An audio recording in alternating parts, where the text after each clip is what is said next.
and gentlemen, welcome to the Tim Dillon Show. We had a big episode planned because I thought we were going to be in the war. And if you remember when I did that episode about the LA fires, I did it at a studio in Las Vegas, Sirius XM studio at the Wynn. And they have a big background, a big screen that you can put an image up on. And I was there and we had an image of missiles and it was going to look really cool. And then Trump's like, oh, we're going to take 2 weeks to get into the war. And it's like, I'm as anti-war as the next guy, but like I had a graphic designer work on something. Like we were ready to do this whole welcome to the war episode of the Tim Dillon Show. Like we're in it now and we were just committing to it. You know, we were in, and I get it. Holding off. I understand diplomacy. I actually recommended it. However, I think it's just we're sending mixed signals specifically to content creators. We're sending mixed signals to the people. I mean, forget our troops. You know, they're important in a way, but really the mixed signals are being put out to the content creator community, podcasters, comedians, stand-up, sketch, improv, whatever, influencers, large and small, of all sorts, all kinds, all over the world, right now are trying to figure out where we're going. What are we doing?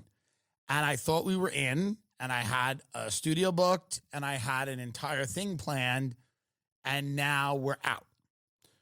But I guess we're only out for 2 weeks, and I don't think we're really out, because people I'm talking to have said that they're in the military and they expect that they're being deployed. They're moving big aircraft carriers over there that wouldn't be moved if they did not think that there was going to be a major war. And I don't just mean the Nimitz. I mean actual ones moving out of the South China Sea, going to the Middle East, because war with Iran seems to be inevitable.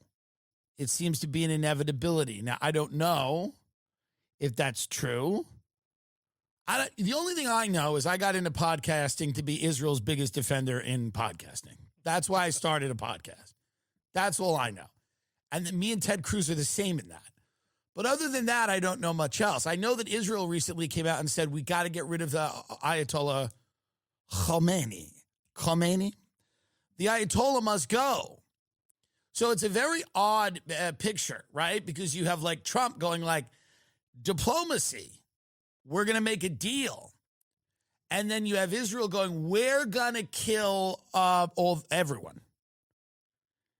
And so Trump literally said a few weeks ago, he's like, the people that I was negotiating with are dead. They didn't die of COVID. They're gone. So it's got to be difficult. Imagine you're on a car lot and you see a sweet little Kia for you and the lady, and it's safe enough and well within your price range. And you're talking to this guy on the lot and his head explodes because he gets hit with a mortar. And then you're like, well, okay. And then you're ducking and covering behind another Kia, and this guy's bleeding out dead. And then you run into the Kia dealership to try to get some clarification on the price or the terms, and also to say, hey, that guy's dead. And then half the dealership's on fire because of a missile strike. I imagine negotiation in that environment is probably tough. Get up my favorite news article. Iran refuses to accept ceasefire while under Israeli attack. It was from Reuters.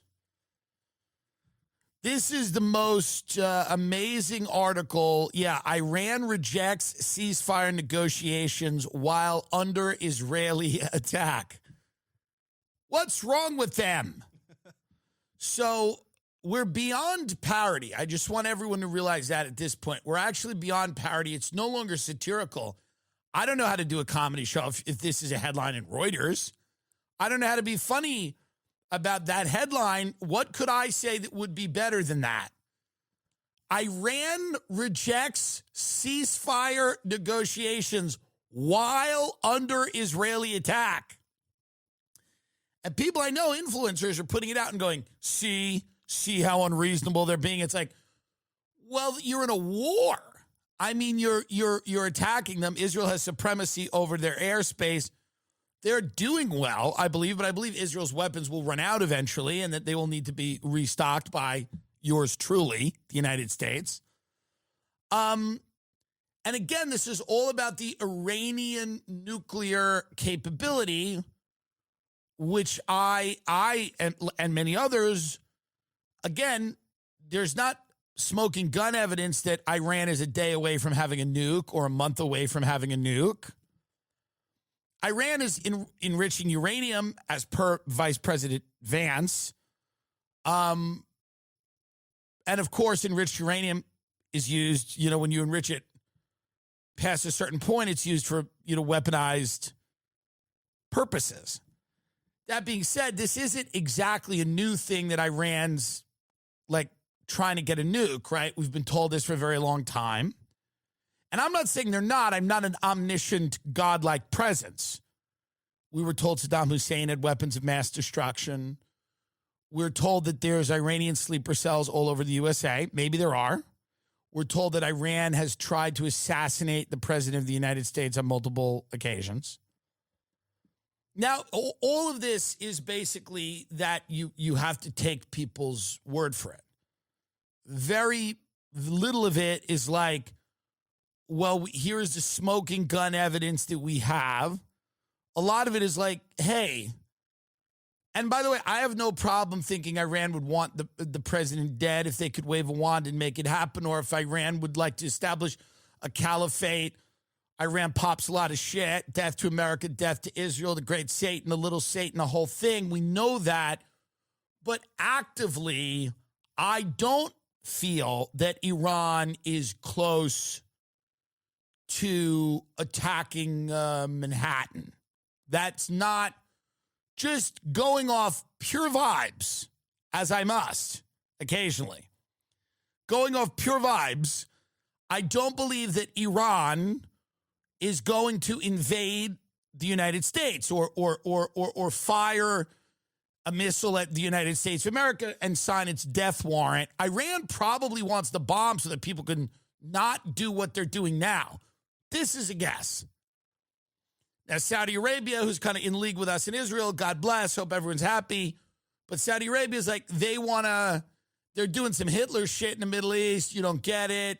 Like what Iran's doing. They want to build this entire, because, Saudi, Iran, butting heads. They don't like each other. Iran is Shia. Saudis are, I believe, Sunnis. Maybe some of them are Shia. I don't know. But there's religious conflict between those two places. Iran is Israel's biggest obstacle in establishing what Israel wants, this kind of greater Israel idea of having little parts of Syria, Lebanon, and whatnot. So, and I mean, listen, again, it needs not be stated that I don't have any love lost for Iran. I don't care about Iran at all. I don't think about Iran. Well, how lucky you are not to think about Iran, you lucky. Yes. I don't think about it. It doesn't keep me up at night. It doesn't paralyze me with fear, and it does not terrorize me. Now, I'd like people not to die. I'd like the world economy to be okay.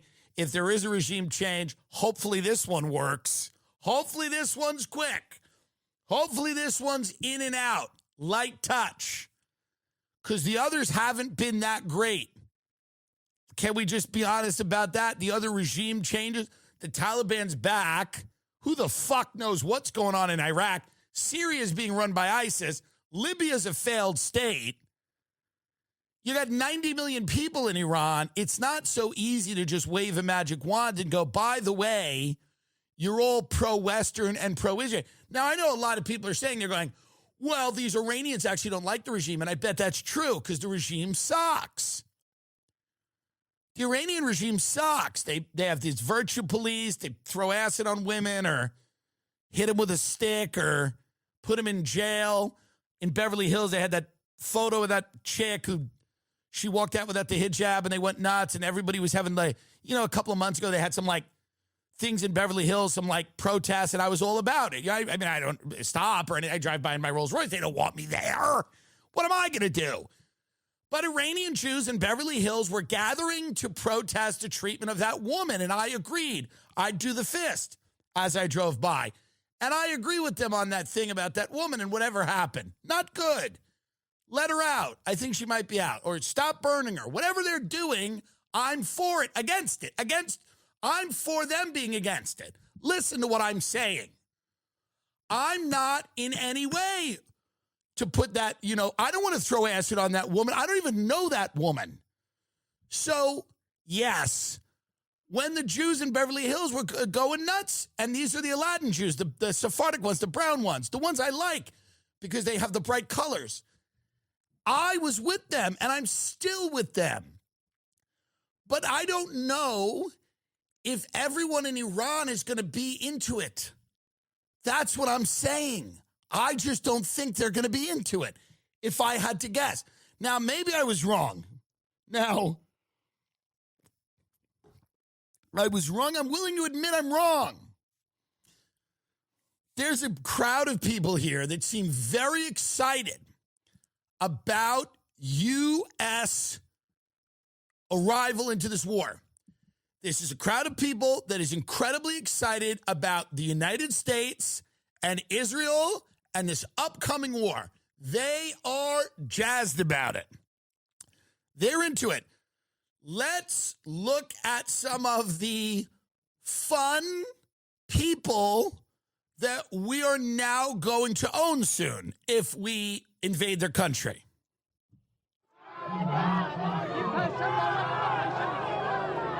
You will punch the United States and Israel in the mouth, he says. Trump, you are threatening my leader, this woman says. Don't you know my nation believes death is sweeter than honey?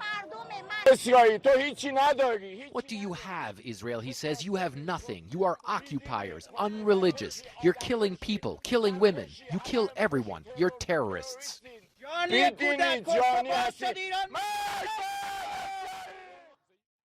Yes, well, it seems to be the excitement is palpable for a Western-style Iranian regime.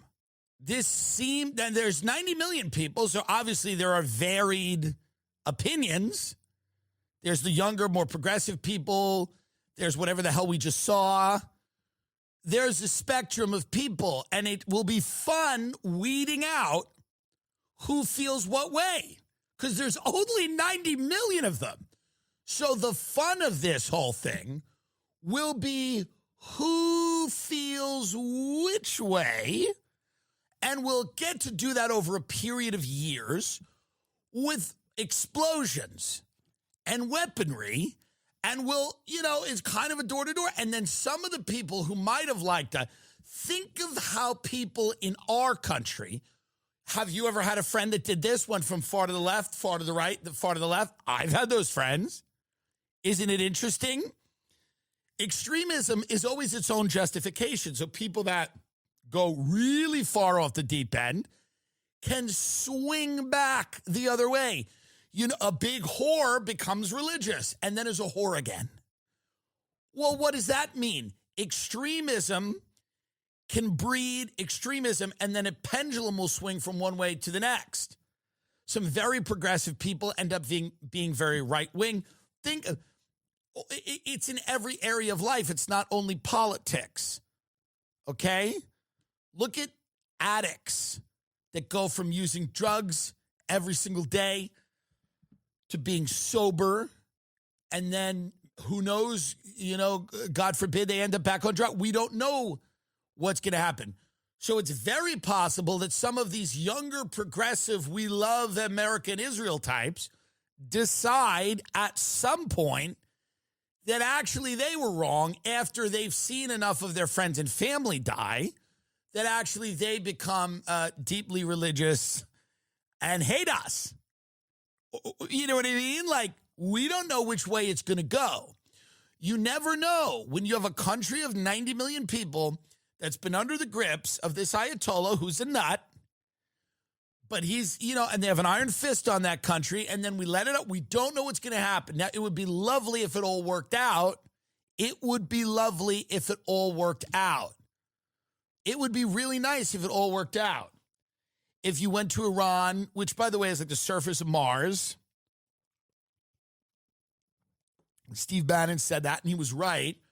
It's a completely foreign landscape in the sense of like, it's a different world. It's a different culture. But maybe it would be nice if there were baristas and coffee shops and people, and I'm sure there are. And people are going to be, you ignorant pig. There actually are those things. Yeah, whatever. I don't even want to talk about it. I don't want to be involved. I'm just saying, like, if it was Western and American and everybody was chill and you could walk outside without the hijab, without getting that acid on you, because I didn't want that. And I liked that protest they did because it wasn't burning the cars. It was just kind of chanting, and they had her, a pretty woman, and they had her picture. And I was with them because it didn't affect me. I was going to La Scala. It didn't affect me. I was able to go right by. That's what a good protest is. In a luxury neighborhood that I can see as I go to lunch and then think about it. That's what a good protest. I see it and I go, that is interesting. And then I discuss it at lunch. Not the burning of the tires or the Waymos or, blowing up DoorDashers or whatever these people are doing. You got to rein it in. Now, all I'm saying about Iran here is that the people are a mixed bag. Can we agree? Can we agree that they're a mixed bag over there? And some of them may like us and some of them may not. Today's video is sponsored by Gemini Credit Card, the only instant crypto reward credit card. I love this card. We all have them here and we're using them because you're not trying to time the markets. You'll invest while you spend.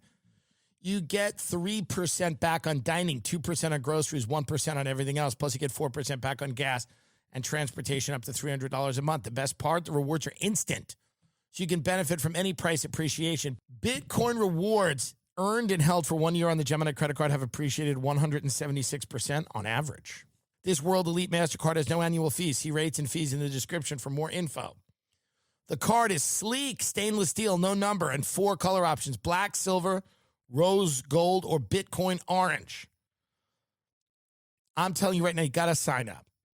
Go to Gemini.com/Tim, T-I-M, to get 200 in Bitcoin when you spend 3,000 in your first 90 days, which is nothing. To sign up, go to Gemini.com. If we go to war with Iran, $3,000 is going to be a few trips to the gas station. Gemini.com/Tim to get 200 in Bitcoin when you spend $3,000 in your first 90 days. That's about $1,000 a month. You can see if you pre-qualify with no impact to your credit score. Click the link or go to Gemini.com/Tim to apply and start earning instantly. Now, Israel's come out and said we have to kill the leader. Now, this is a good negotiation tactic. This is what I've always found. When you are negotiating, the most important thing you can do in a negotiation is kill the person you're negotiating with. This gives you advantage. To show you are serious about a negotiation, the most important thing you do is violently attack the person you're negotiating with, killing them, thus giving you any and all advantages for the further negotiation. So smart for Israel, and it makes us seem very legitimate, doesn't it? When we go, we're going to negotiate, and then Israel goes, well, actually, we're going to kill this guy. And it's like, are we partners in this? What are we doing here? What are we doing? Are us in Israel, like, this is like being at a bar and like the wingman has like, is fucking the girl now. Like the wingman is like fully, you're like, bro, what is this? Like, it's gone from like, dude, wingman walking to a bar to like the wingman is lighting the bar on fire and it's not helping anyone. So Israel, get this guy up here.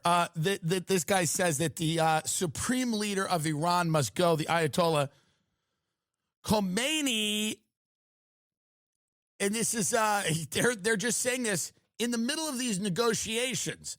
Now, by the way, does anyone believe these negotiations are happening? And if they are happening, what? Like, how How are we negotiating? How is anyone negotiating here? Can we get a video on this? Or did this guy just say this in print? This is the defense minister of Israel going like, we need to.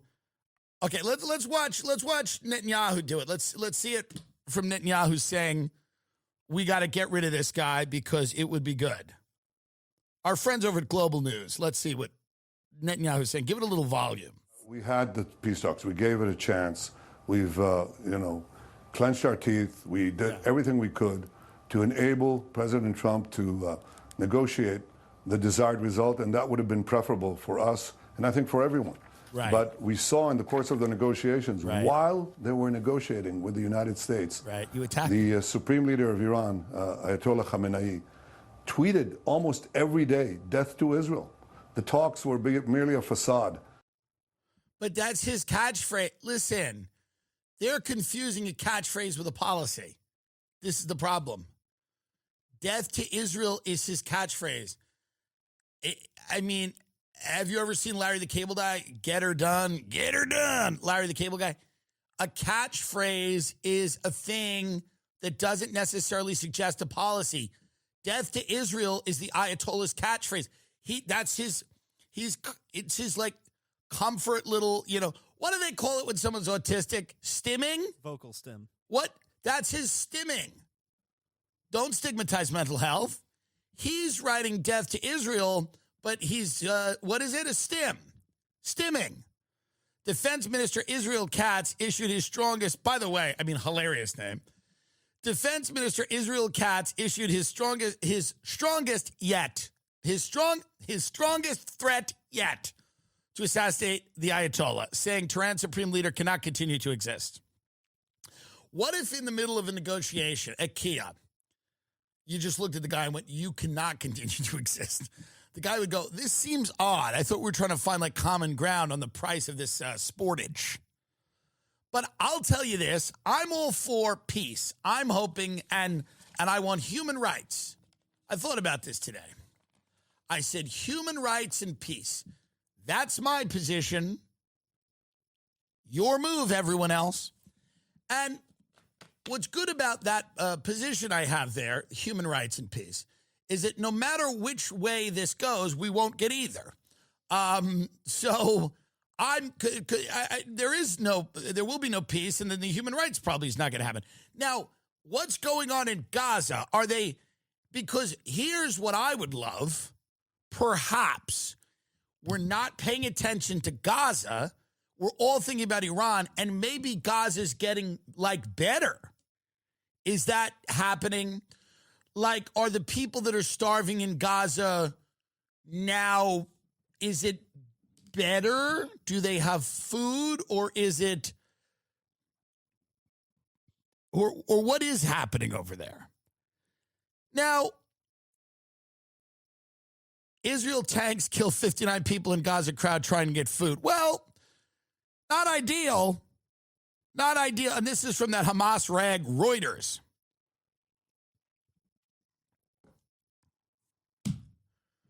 This is what I thought RFK was going to do, was roll the tanks out and stop people from getting food. Israel military kills 23 Palestinians near aid site in Gaza, witnesses and medics say. What is the argument for killing the people trying to get food? Right? I guess you say Hamas is under the hospital or they got a tunnel, whatever the case. There's certain, the IDF said troops fired warning shots after people gathered nearby. An Israeli aircraft then struck several suspects who the IDF said continued walking towards troops. Well, I just don't know if the best way here to do this, is there another group that could come in besides the IDF to give them the food? I think the trust is gone. I really believe that. If I was in Gaza and I saw everyone I know burned alive, and then the IDF showed up with a fucking Pop-Tart, I would think it was a bomb. I would go, I don't know if that's a Pop-Tart. That might be a bomb. So what you need to do is let international aid people in, but I don't think they're letting those people in. They're not really letting journalists in.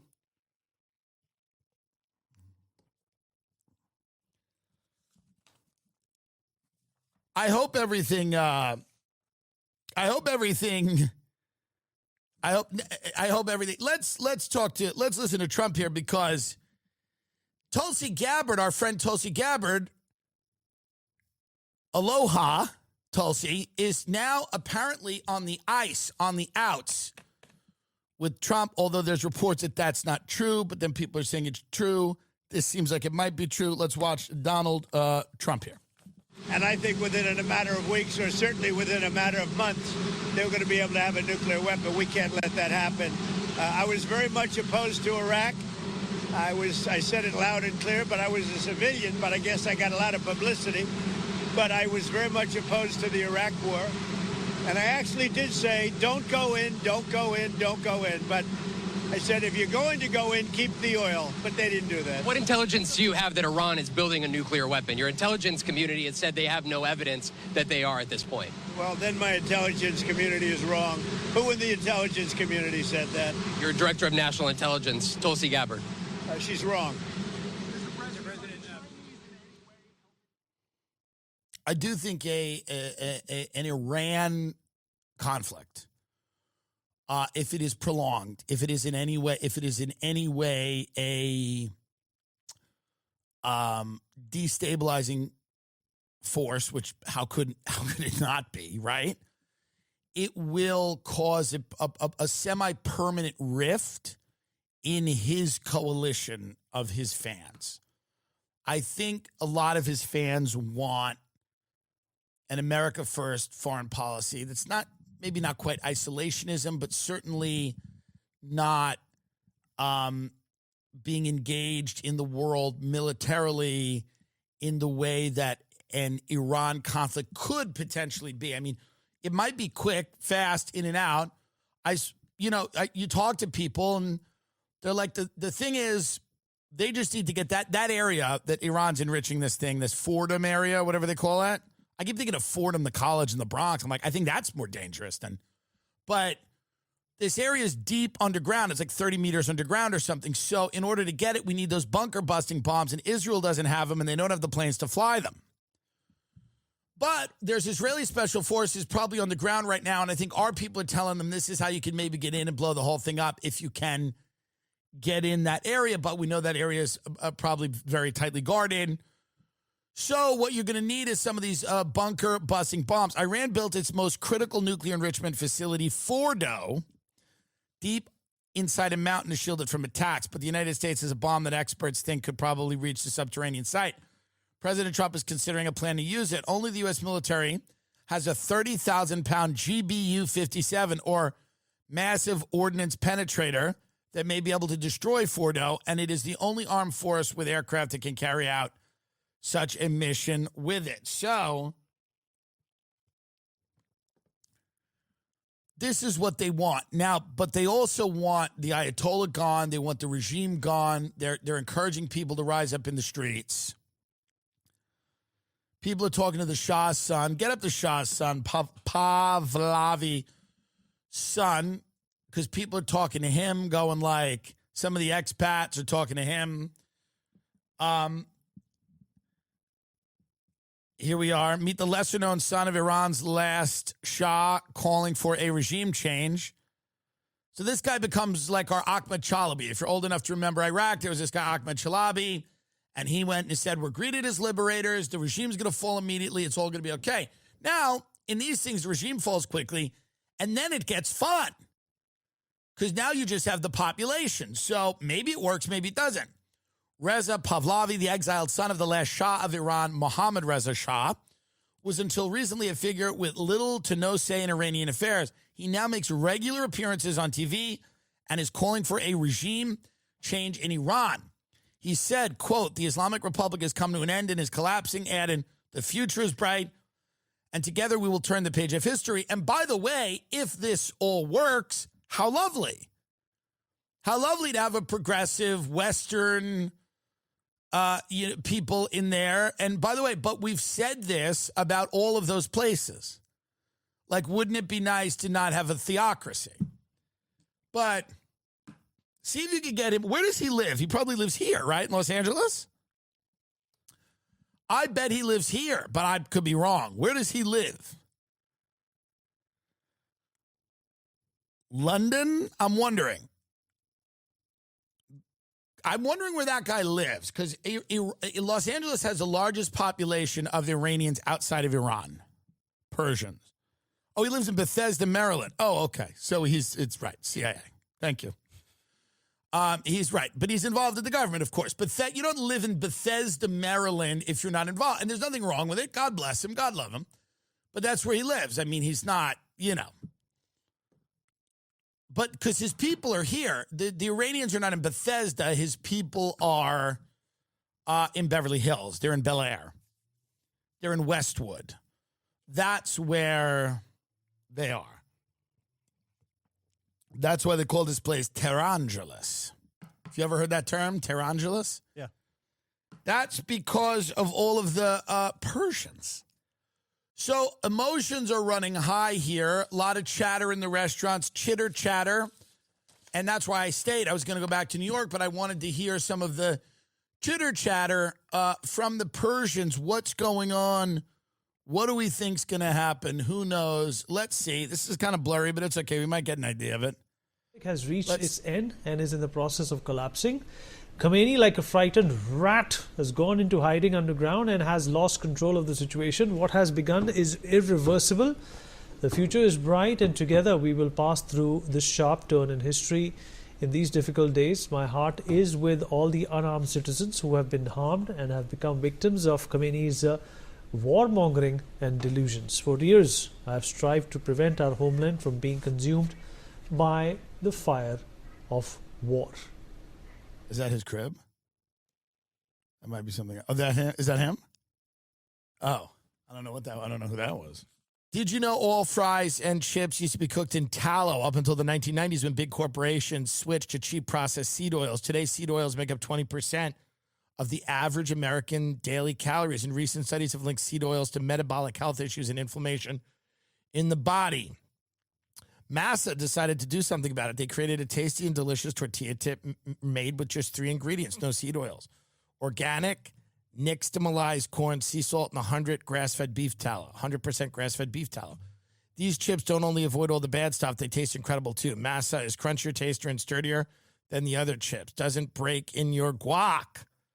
Snacking on Masa chips is nothing like eating regular chips. With Masa, you feel satisfied, light, energetic, no crash, bloat, or gross, sluggish feeling afterward. And an added bonus is that the beef tallow makes the chips much more satiating, so you won't find yourself uncontrollably binging and still feeling hungry afterwards. Masa chips is beloved by tens of thousands of customers and has been endorsed by industry-leading health and nutrition experts. Ready to give Masa a try? Go to masachips.com/Tim and use code TIM for 25% off your first order. That's masachips.com/Tim. Code TIM for 25% off your first order. Masa Chips, beef tallow is the future. And what is this, Tulsi? Is she warning the world about nuclear war again? Yeah, it's a statement she put out recently. Let's hear what she has to say. She's on the outs, though, I think. But let's see. I recently visited Hiroshima in Japan and stood at the epicenter of a city that remains scarred by the unimaginable horror caused by a single nuclear bomb dropped in 1945, 80 years ago. Yet this one bomb that caused so much destruction in Hiroshima was tiny compared to today's nuclear bombs. As we stand here today, closer to the brink of nuclear annihilation than ever before, political elite and warmongers are carelessly fomenting fear and tensions between nuclear powers.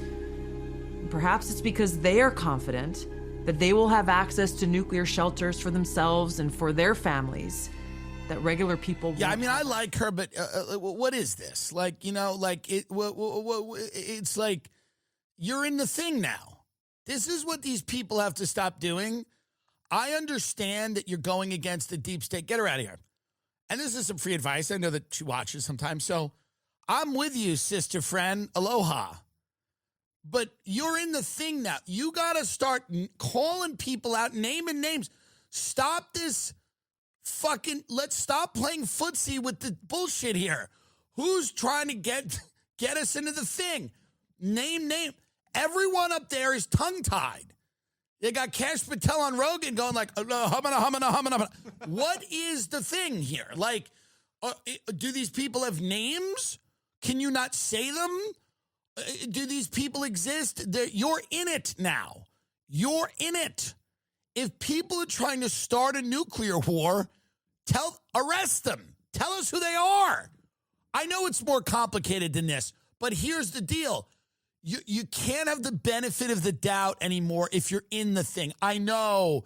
You go, it's a permanent government. They operate in the shadows. I know. But I cannot hear these ominous warnings from people in the fucking government. Figure it out. Stop these people, these dark forces, these powerful factions. Stop them. It's literally what you're elected to do. It's literally what you're elected to do. And our president, baby cakes, is about to go into Iran with Israel. And hopefully that works. But like, who are these dark can we shine some light on this? Because I'm just a little tired of like all of these people that got elected and they just can't say anything. They just can't speak and can't utter anything. And they're all probably terrified. Maybe they'll get killed, but that's your job. If you're going to get whacked for saying the truth, you better say the truth and get whacked. That's what you got elected to do. You didn't get elected to write a book or to go out clubbing or whatever the hell you're all doing. You didn't get elected to go on Don Jr.'s podcast. You got elected to tell us what the fuck was going on. So you either don't know what's going on, and that's okay, then shut up. Or if you know what's going on and you, for whatever reason, cannot tell everybody, then shut up as well. Come to us with something. You need to have something, and it's starting to feel really shady. And it's starting to feel like, the more and more I think about everything, and the more and more like you sit back and you take all the facts in, and there's millions of things you don't know and won't know and will die never knowing. But the things that you do know, you have to sit back and a picture begins to emerge in your head of this kind of theater that's happening. It's like a show, kind of theatrical, but it doesn't feel real. And it feels like the people in there, for whatever reason, are either unwilling, useful idiots who are being used by other people, or they're complicit in participating in whatever this is. I don't know. I'm not saying that about Tulsi. I like Tulsi, but I'm saying like when Bongino and Cash and all these people are out that are supposedly, they have the keys to the kingdom and yet they don't.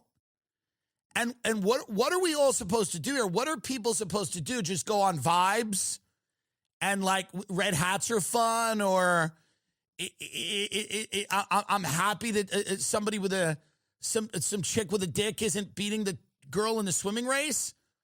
Okay, I'm happy about that, but then you come out and say there's forces pushing for nuclear war. Name them. What are we doing? This is what you people were kind of elected to do, no? I mean, so I'm like, if Tucker Carlson's working harder than the people that are in the White House to bring peace, if Tucker is doing the unofficial job of outing people that are calling for war and doing all this stuff, whether you agree with Tucker or not, at the end of the day, he wasn't elected to do that. The people in office were elected to do it. So if they're not going to do it, or if they can't do it, or if they're waiting to do it, whatever, I don't know. Again, I'm an outsider, but don't come out and deliver ominous messages like the world is closer to annihilation than it's ever been. People are stoking fear. Stop them. Stop them. I mean, there was an election in America because people didn't want that. People didn't want to go in that direction. That was a big reason the election happened. It's the craziest thing ever.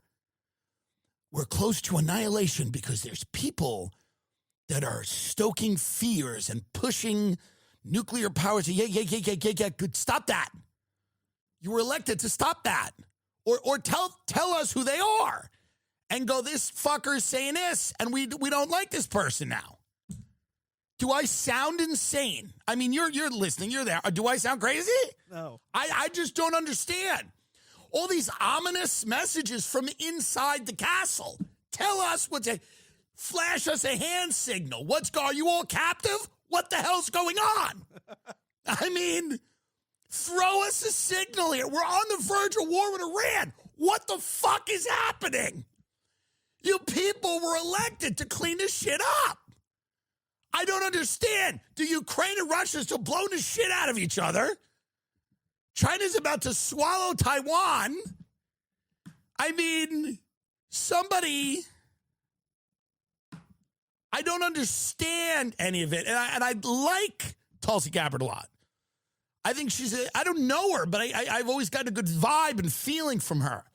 My mother spent time in Hawaii. I've never really spent time. I don't love fat Asians. I just don't like that. But it confuses me. It messes with my senses of what is and isn't, real, and what's AI and what's not. But I'd like to go. What I'm saying here is pretty simple, and it goes for everyone that's working in that administration. If you have nothing to say, don't say anything. These interviews they're all doing where they all come out and they're speaking in a code, or they're like, well, if I knew, then you'd know. And if I had it, then you'd have it. And we're close to nuclear annihilation. And guys, all of this stuff, whatever it is, maybe you're all hostages. You don't know anything. I don't know. I don't care. Just stop. This is Ted Cruz and Tucker. Play this clip. I think it is a funny clip. So I've never taken money from the Israel lobby. Have you? Taken money from the Israel... From AIPAC. So AIPAC raises a lot of money for me, but it's actually a misnomer because the people who raise money are individuals. Right. So it's not the PAC itself, but they're individual members who believe in the American-Israeli friendship and relationship. Is AIPAC a foreign lobby?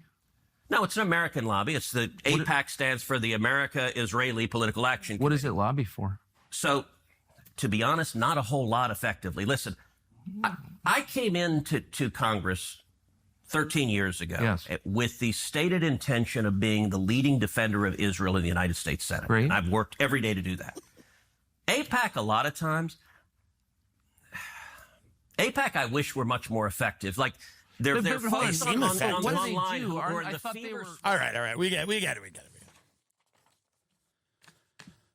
Again, I'm not one of these people where it's like the Jews control the weather, because we see all of that now coming out on social media. There's been a rabid, rise in anti-Semitism, and I'm not one of these people, but it is obviously fair game to criticize AIPAC's influence in America or Israel's influence in America. Here's the big problem in America right now.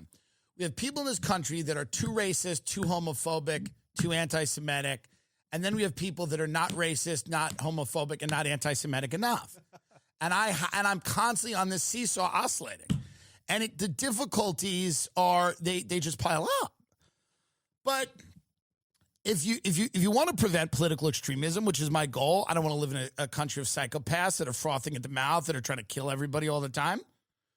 You have to not allow these spaces for, all of this, craziness to originate from.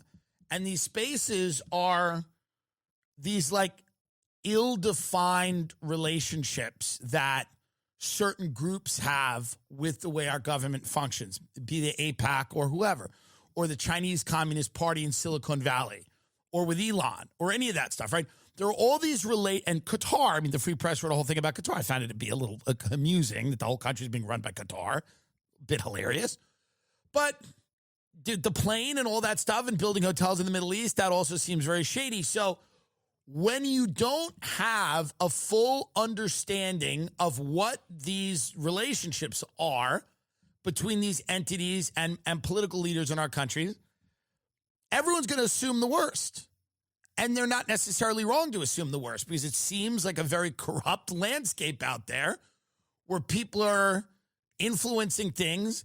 And we're all just realizing that everybody hates democracy. Everyone on the far left, on the far right, all of these people are doing all that they can all the time to subvert democracy.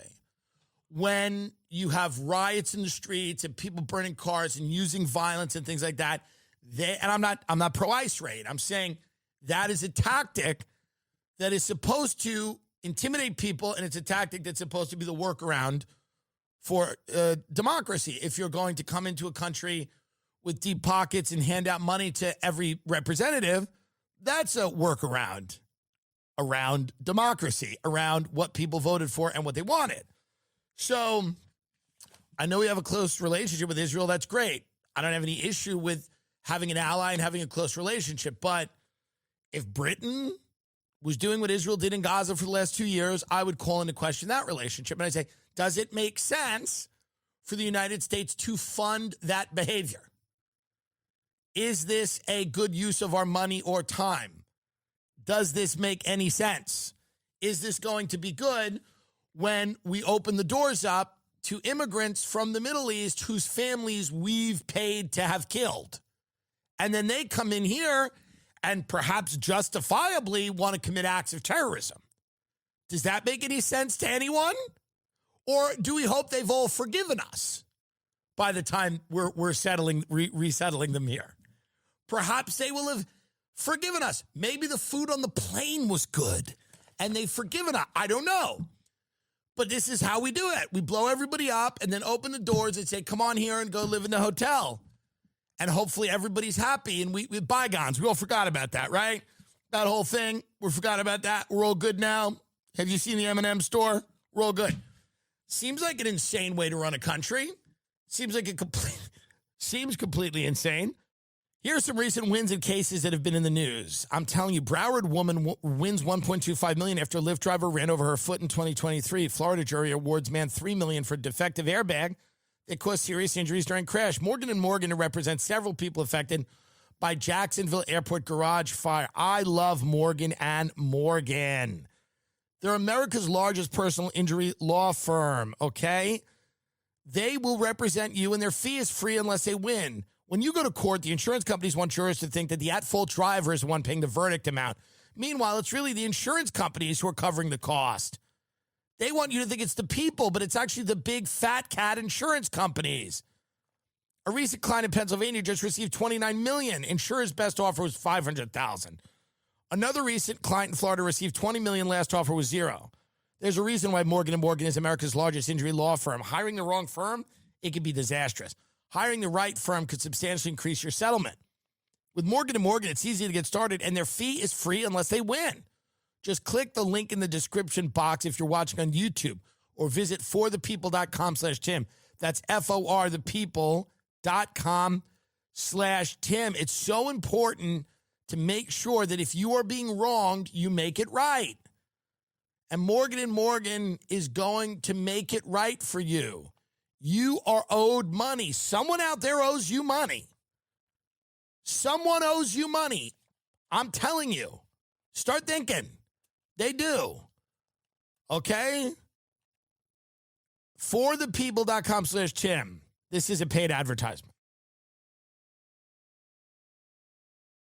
What happens when your health becomes the punchline? From seed oils to stress, toxins to pollutants, the modern world is screwing with all of our health at the cellular level, leading to exhaustion, brain fog, digestive issues, and more. But here's the thing. You don't have to settle for feeling like garbage 24/7. Armor Colostrum is nature's original health hack. Packed with over 400 bioactive ingredients to fortify gut integrity, strengthen immunity, and revitalize hair growth, fuel stamina, elevate focus, and help you function like a human again. We've worked out a special offer for my audience. Receive 15% off your first order. Go to tryarmra.com. That's TRYARMRA.com/Tim. I'm telling you, Armra is amazing, okay? You are going to feel so much better, cleaner, stronger, faster, sharper. That's the promise of Armra. Elevated focus. I mean, you're going to be like, let me get him. That's the way you're going to operate in the world. instead of being sluggish and being like, you're going to run in places and you're going to accomplish goals. TryArmra.com/Tim. TryArmra.com/Tim. How great is that? Go do it. What's going on with this woman in Minnesota who got shot? I've read this. I don't get it. I'm unhappy about it. I don't want anybody getting shot. Have I been clear about that? I don't like it. And I'm not even in love with Minnesota. Now, this guy dressed as a police officer. Get a news story up about this just so that people can understand the context here, because this is a very disturbing story. This poor woman is killed because she voted, and then get her up too, because she said she voted with the Republicans on a bill in Minnesota that would prevent aid to illegal immigrants, I believe. Let's get her up talking about that, because that's supposedly the motive for this, and it's unfortunate. Here she is. I don't know. What's her name? Melissa Hortman. Melissa Hortman, everyone. I know that people will be hurt by that vote, and we worked very hard to try to get a budget deal that wouldn't include that provision. DFL Speaker Emerita Melissa Hortman emotional following the House's adjournment from a special session Monday.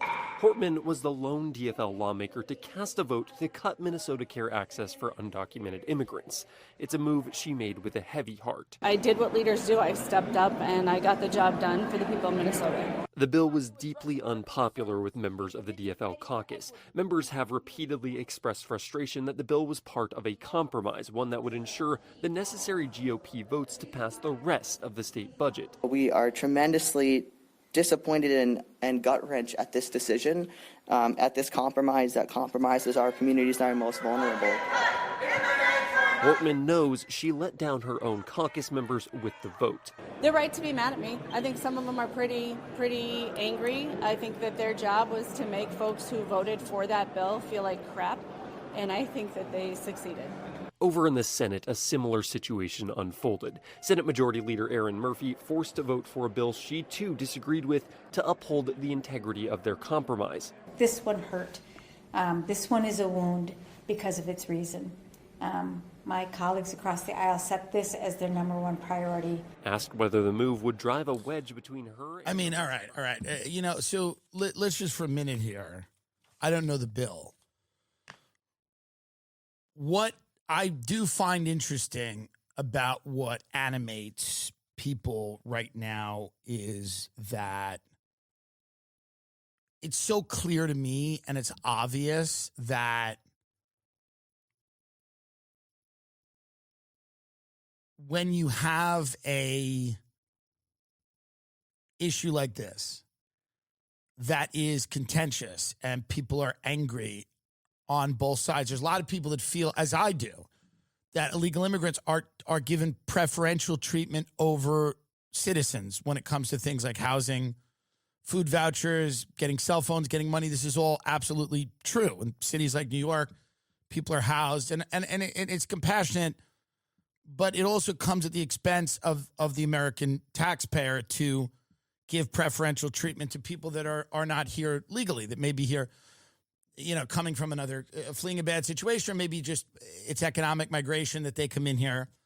And you want to give people care and you want to help people, but you also don't want to prioritize that over America. The deal with taxes was always you'll pay more taxes so that citizens who live in your country can have better lives or can have access to more opportunities. That includes immigrants that came here legally and some of them that came here illegally who are now legal. I think if you open that door and say that the primary recipient of taxpayer benefits, or not the primary recipient per se by the numbers, but the ones that we're talking about are only undocumented illegal immigrants. That's the main concern. I think a lot of people, myself included, are going to question that. I don't think that makes a ton of sense. Where is the energy for American citizens that are struggling? Where is the Democratic Party's energy for American citizens in the people who do not have health care, the people who that cannot retire, that cannot send their kids to school, that cannot afford a house? Where is the energy for that? There doesn't seem to be as much energy for that. These NGO protest groups aren't in the streets for that. They only seem to be in the streets for the rights of people who are in the country illegally. Now, whatever you think about that issue, whatever your passion level is on that issue, it is curious that none of these groups have any passion for domestic issues outside of funding for illegal immigrants. A lot of these Soros-funded NGOs, they just had a big wedding in the Hamptons, Huma Abedin and the Soros kid, which, by the way, where's the invite? Would have gone. Literally would have gone. A lot of these NGOs are in the streets for that reason. They're in the streets over, police brutality. But again, it's always, kind of a very none of it's a coherent ideology. And I know that's not what protests are supposed to be. I get it, but it is weird. I'm like, well, where is that level of passion for American workers? And I guess it doesn't exist because everything's been racialized to the point where it doesn't really matter. These are also states like Minnesota that were going to ration care based on race. They were going to during COVID. I've never, this is like white guilt to a level now of beyond self-parody. It's somewhat ridiculous. We're going to start rationing care based on race. That was something that people in Minnesota considered. There's something wrong with those people up there. They don't get enough sun. They hate themselves on a level that it's unimaginable. They just white self-hatred. I get it, whatever. And there's a tradition of radicalism up there and everything like that. Great. I just think if the Democratic Party wants to win another election, they have to at least pretend to care about people that are legally in the country in addition to I'm not saying don't care about illegal immigrants, but reserve a fraction of the passion, a little bit, for people that have lived here legally. But it just doesn't seem to matter. It seems to be. So now this guy goes and shoots this woman. Yeah. Because she. Well, they don't know if the motive. We don't know what the motive is. Yeah, there's no clear motive yet. We don't know. There's no clear motive, but apparently. Now, what is this? This is a news story about him. It just opens up with. All right, let's watch this. Excited? I want to dance. A stunning video of the accused assassin dancing. 57-year-old Lance Belter is preaching at a church in the Congo, a rousing sermon that couldn't be farther removed from the hatred police say fueled his shocking murder spree. This video has also surfaced of Belter claiming to work with law enforcement with a specialty in removing bodies from crime scenes. We're working with a lot of police officers and death investigators at the location where a decedent is found. Could be a crime scene or just a natural death. Belter is charged with the murder of State Representative Melissa Hortman and her husband Mark, and the attempted murder of State Senator John Hoffman and his wife Yvette. We're learning chilling new details of these shootings. The attempt to assassinate the Hoffmans was caught on home security video. A federal prosecutor said that video was the stuff of nightmares. He said the suspect pretended to be a cop and banged on the door, shining a flashlight on them. The senator opened the front door and quickly realized this was no cop. When Senator Hoffman attempted to push Belter out and stop him from entering his home, Belter shot him repeatedly. Belter then shot Miss Hoffman repeatedly. Belter fled the scene, and the Hoffman's daughter called 911. Their 28-year-old daughter's life was saved by her heroic mom, who shielded her with her body. An hour later, cops almost captured Belter as he was about to murder the Hortmans. When Belter saw the officers get out of the car, he drew his weapon and began firing. He rushed into the house through the front door, and when he entered, he murdered Representative Hortman and her husband, Mark. The shooter is still in the house. They believe barricaded with the firearm. Before escaping, he shot and wounded the Hortman's dog, Gilbert, who had to be euthanized. Gilbert. Police say this image shows Belter dressed as a police officer and wearing a hyper-realistic latex Halloween mask. Here's what the mask looks like in the light of day when we tried it on. Why are you Cops trying recovered it on? weapons. Inside Edition. Stop that for a minute.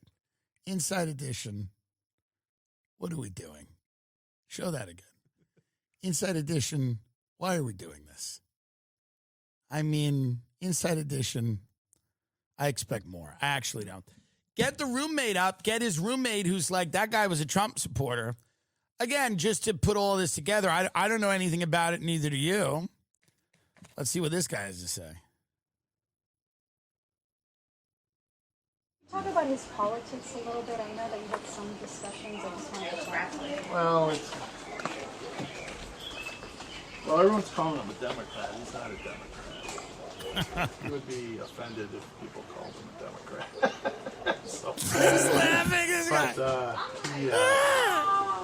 But because of this board thing he was on for Governor Walz, it wasn't to serve. He was just serving the community.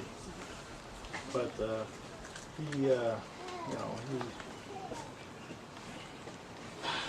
I can't believe a political issue would cause him to do such a thing.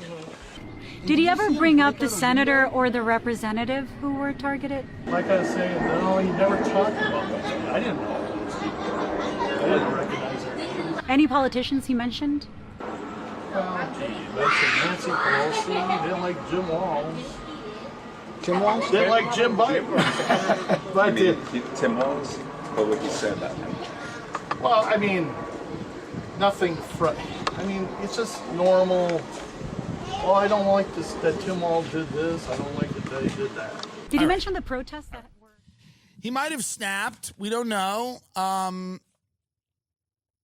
these guys have weird links to like some fucking defense group or some shit he's in the Congo doing. It's just weird. It's a weird life to be in the Congo in a church screaming and yelling in Africa. But I don't know. I'm withholding judgment. I'm not going to say that everything is an op or whatever. I don't know what it is. I'm hoping that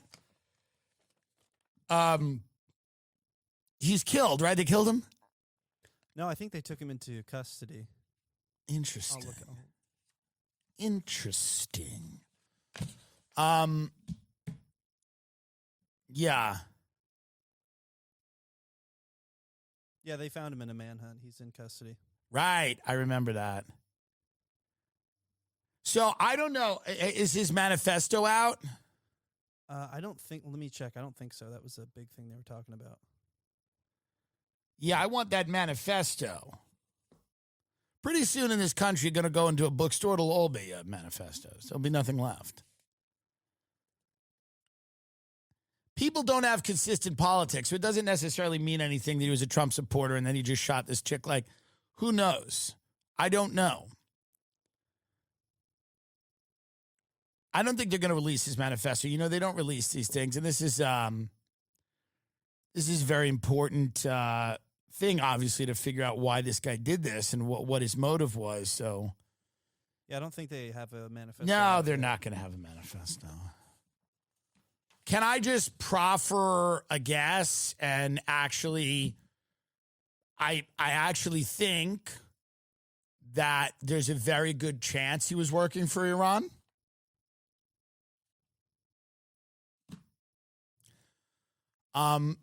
They probably have cells in Minnesota, and he was most likely in one of them. That's just a general gut feeling I have. I'm not going to show people the evidence or how I've worked it out. I'm not going to show the work, as they would say in school, show the work, show the work. Did you cheat? No, show how you got the answer. I don't feel the pressure to do that. I think it makes sense, most likely, that he was with Iran. And, hey, if you're going to kill our representatives for Iran, then you're out, buddy. And it's just one of those things. timdilloncomedy.com. We do have shows on sale right now for the fall. If you want to go there, timdilloncomedy.com. We're going to. It might not be up yet, but let's see if it is. It'll be up. It'll be up sooner rather than later. Is it up now? Let's see. Yes. Okay. Columbus, Ohio, Oklahoma City, Phoenix, Fort Lauderdale, Schaumburg, Illinois, which is Chicago, essentially, San Jose. And there'll be some other ones, but those are some places you can see me this fall trying to put together some fun new material. And, we're very excited about the war with Iran. I hope it's sooner rather than later. I hope I figure out when it is because I am pissed. Did that guy from that studio get back to you? Was he pissed? No, he was cool about it. Good. But what are you going to do here, When we get into it, not if, when, let's be serious, the diploma, it's the funniest thing in the world. We're being diplomatic. You've got like a light on your head. You'll get a red light on your head. It's like, now, it's a good faith negotiation where we spend it trying to kill you. But it's good faith. It's about the nuclear program, but you got to die. It's about the nuclear program, but you got to get your head blown off. And then Tulsi Gabbard's like, well, there's all these forces. It's like, yeah, they're on the news. We know who they are. She's like, there's a lot of forces that are, they're ratcheting up tensions all over the globe. Yo, who's doing that? Trump does not have a clear opinion on this. He's all over the place. The messaging of the administration's been all over the place. They were probably caught off guard by this. I can't say for sure, but that would have been my guess. And then I think Trump felt like he was getting manhandled a little bit by Netanyahu. And then I think he said, let me chill out. I'm going to take a few weeks. I'm not going to get involved right away. And if he does get involved, I think he wants a clear kill shot immediately. Like Trump wants to go in quick, shock and awe, and then out. Now, will that work? Who knows? Probably not. Never has, really. But, hey, what are you going to do? Like, at the end of the day, it's like, you're just living in America. And you just got to get into it, folks. Get into it. Get that. I kind of got war fever a little bit. As I was driving to Vegas, I was kind of like, let's do it. Living in I was like, why not? We're doing it. I love that that song. Patricia Neal had a great bit about that on O&A about that. It's just such an American song. We hope everyone stays safe. We hope cooler heads prevail. It doesn't seem like they will. But I wish you all the best in all of your negotiations. In all of the negotiating and the negotiations that are the main thing. The very serious, totally are happening negotiations that are really serious and in good faith. I wish everyone the best in their totally in good faith negotiations that aren't a ruse while we lure in battleships to further attack Iran. All the best. Nighty-night.